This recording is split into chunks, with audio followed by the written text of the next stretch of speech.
Got a backpack on and a taped up map. Feet on fire and I won't look back. Chasing sun through the alpine skies. Trading sleep for wonder in my eyes.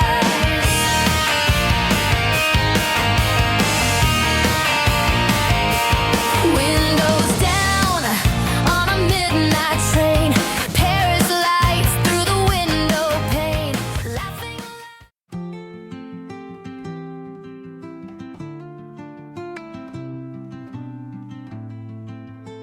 The road never begins where you expect it.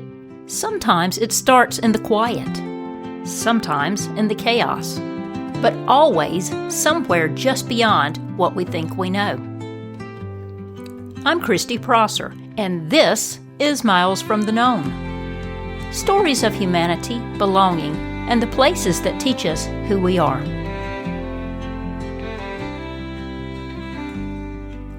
The morning began in the dark. A rusted 1980s Toyota pickup waited for us, and its sides wrapped with old cattle rails, the paint worn down so thin you could see the rust.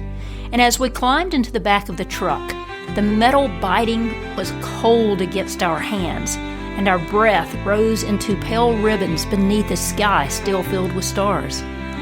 You know, there's a kind of silence in the Namib before sunrise that feels ancient. It's a silence that doesn't just exist, but it watches.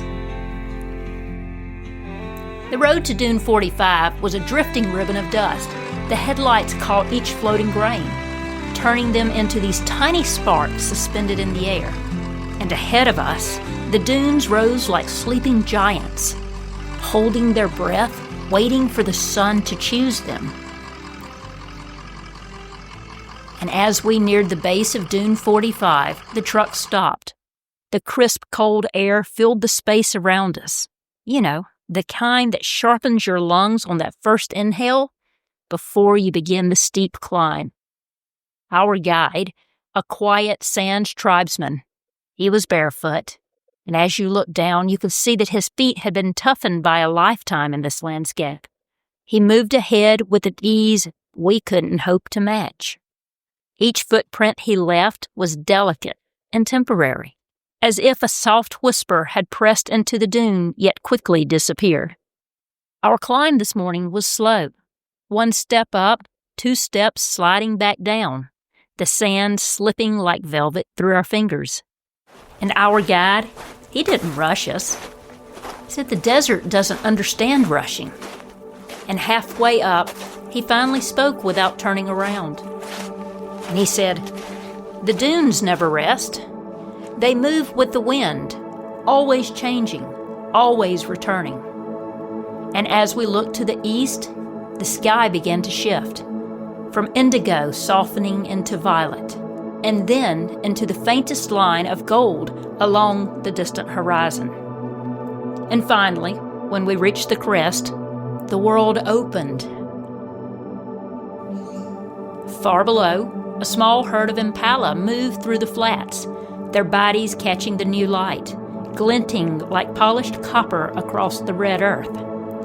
They moved slowly, alert, the kind of movement that understands predators, shade, and the cost of being seen. Our guide slowed his pace and let his gaze follow the widening horizon. And when he spoke, it felt as if the world had lived inside the sand long before we had arrived.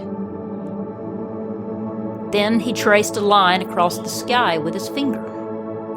And he started telling us, the sun, he was once a man. He said it simply, like stating the weather or time of day. Long ago, the sun walked the earth, hunting and warming his people, showing them where to go. But as the sun grew tired, he climbed into the sky so he could watch over everyone at once. And then our guide turned, and he pointed to us and then to the fading moon. And she is his wife. She keeps the night. She lights the path for the animals who cannot travel in the heat. Then he looked towards the impala that were far below us. See, they listen to her more than they listen to him. The night is safer until it isn't. The wind lifted a thin curtain of sand around his feet, and he knelt, pressing his palm into the dune. And he says, when the sun hunts, the animals follow the shadows. When the moon watches, they follow the cool earth. And he spoke as though the world was divided between two great breaths, the exhale of daylight and the inhale of night. And everything that survived here moved to that rhythm. The desert listens to both, he said. So we do too. And in that moment, with the red earth beneath us, and the moon lingering behind the ridge, and the sun climbing toward the impala below, I understood how the sand tribesman read the world. Not through maps, not through written words, but through light, shadow, movement, and stories carried by the sky.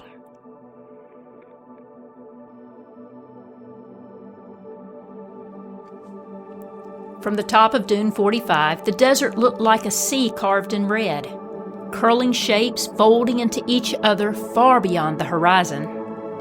And as the sun rose and the day warmed, we began to go down the dune, and we left Dune 45, and we drove into Sosleve, where the world shifts from the sand to this ancient salt pans, and the ground feels held together by wind and bones.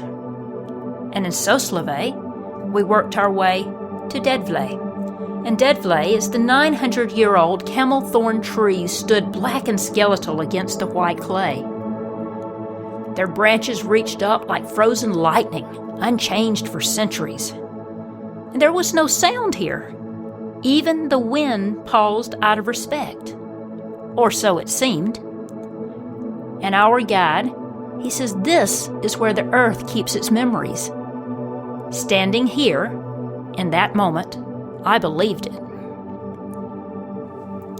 The desert does not ask for much.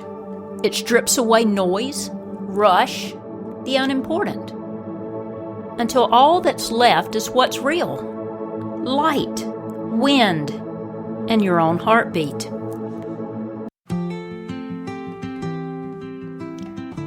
And the truth of who you are when the world grows quiet.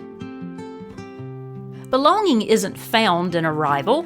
It's found in the quiet between steps, in the stillness long enough to hear your own breath, in knowing that even shifting sand has a place in the world.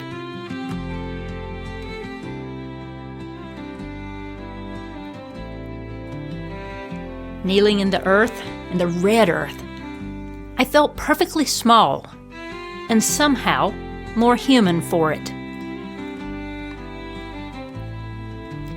Every journey changes us, but some remind us to return, to silence, to patience, to walking barefoot for a while. I'm Christy Prosser, and this is Miles from the Known.